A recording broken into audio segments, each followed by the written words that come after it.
If you're feeling trapped by a cycle of constantly seeking validation from others, you are not alone. Many people struggle with this invisible chain that holds them back from truly living authentically. This is how you can break free from this external validation and start approving of yourself. This video is for you if you want to build genuine self-confidence that doesn't depend on others' opinions, and finally live according to your own values, rather than what others expect. Be sure to stay until the end, save this video for later, and be sure to subscribe and ring the bell to not miss my next episode. Hello, I'm Dr. RB. I'm a licensed psychologist in Florida and New York, and if you've been here on my channel, welcome back.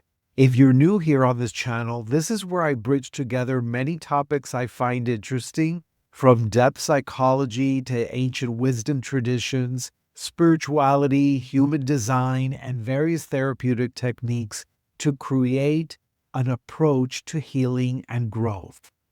My mission is to help you connect deeply with your authentic self and divine guidance while navigating this rapidly changing world. So let's talk about approval of seeking behaviors and why it's so damaging to your well-being. When you constantly look to others to validate your worth, you're essentially handing over your personal power. Yes, your mood becomes dependent on others' reactions, creating an emotional roller coaster that's exhausting to ride. And it's interesting because with the rise of social media, this has definitely increased. And I want to say there's a huge danger to that, because the more we stay on this ride that's very exhausting, the more disconnected we are from our true essence and from our power. So that's important. The roots of approval seeking often trace back to childhood, doesn't everything? Perhaps you learned that love and acceptance were conditional on meeting certain expectations.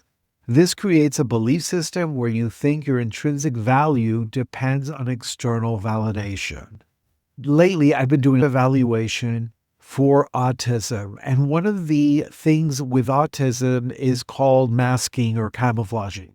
But masking in particular is where we put on a mask very similar to the persona that Carl Jung refers to, and we put on a mask because we learn early on what is acceptable behavior. So we try very hard to inhibit, to stop, or maybe even repress, put it in the back burner, those things that come most naturally to us. For those of us that have grown in the queer community, this is also very common.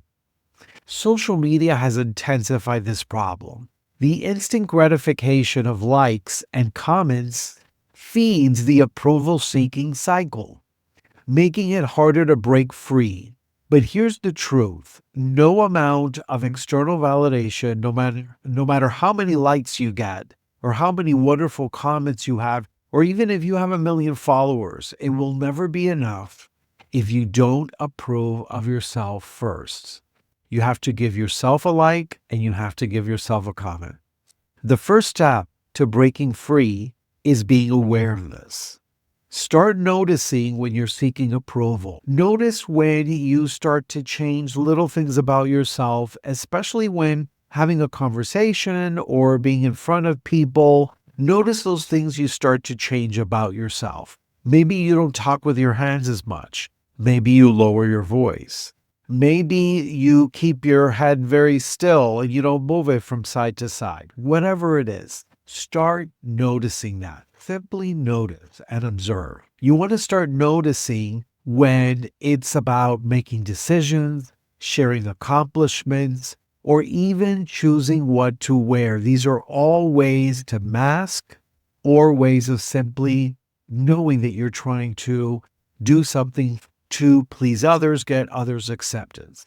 So you simply recognize the pattern, and by doing this, it interrupts it. Yes, it's that easy. The more we observe and the more we start to just simply recognize and be aware, the more this interrupts the actual behavior.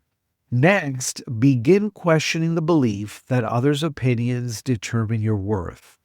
Who taught you this was true? Who taught you that others' opinions determine your worth?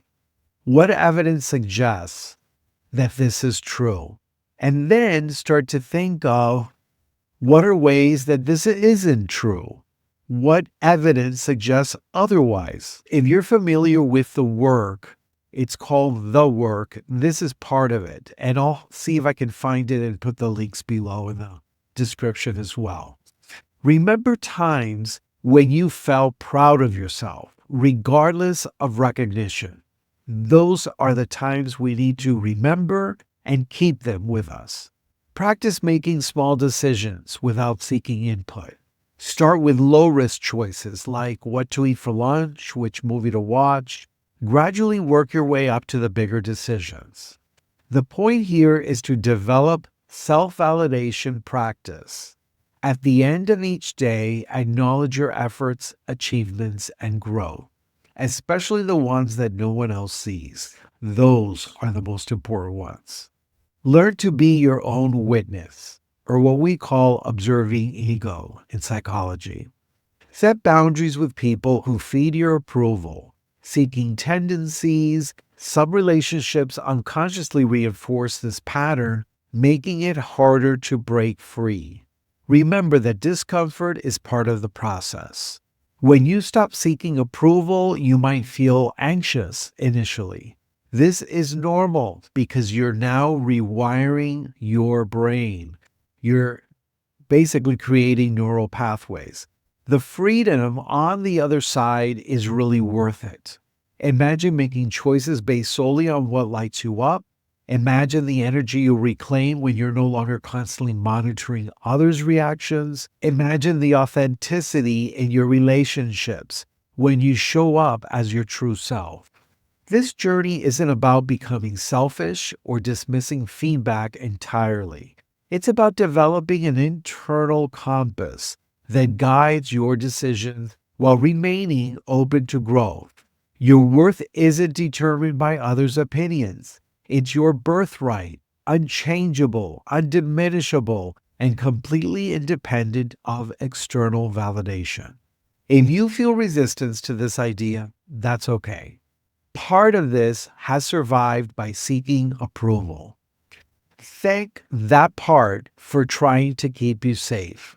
Gently remind that part that you're learning a new way now. The world needs your authentic self, not another person contorting themselves or trying to fit others' expectations. When you approve of yourself, you're giving others permission to do the same. Start today with one small act of self-trust. Learn to listen to your intuition rather than seeking consensus. Notice how it feels to honor your inner wisdom. Remember, self-approval is a practice, not a destination. So be patient and compassionate with yourself as you unlearn these deeply ingrained patterns. You already have everything you need within you. The opinions and approval you've been seeking outside of yourself can only be truly fulfilled by recognizing your inherent worthiness. I'd love to hear your thoughts on this journey towards self-approval. What's one area where you tend to seek external validation? And if you don't know, do this other exercise. Whenever you're speaking to someone like your parents, an uncle, someone that you knew when you were a little child, and see how you are speaking to them. Are you speaking to them the same way you speak to others as an adult? Are you speaking to them as you're still a child or maybe an adolescent? Watch and just simply observe how you speak and interact with these folks, because this will tell you a lot about external validation. And what's one step that you can take today to begin approving of yourself instead? Follow the link in the comments for resources to support your journey towards self-approval. Until next time, remember, your worth isn't earned or granted by others. It simply is. You are valuable. You are a spark of the divine. And until you believe that, external validation will never work. I hope you like this content. Share it with someone that you think needs to hear it. And if you want to work a little more and go a little deeper, I'll have the links below in the description of how you can get 15 minutes free with me to see if we're a good match. Until then, please take care. See you in the next episode.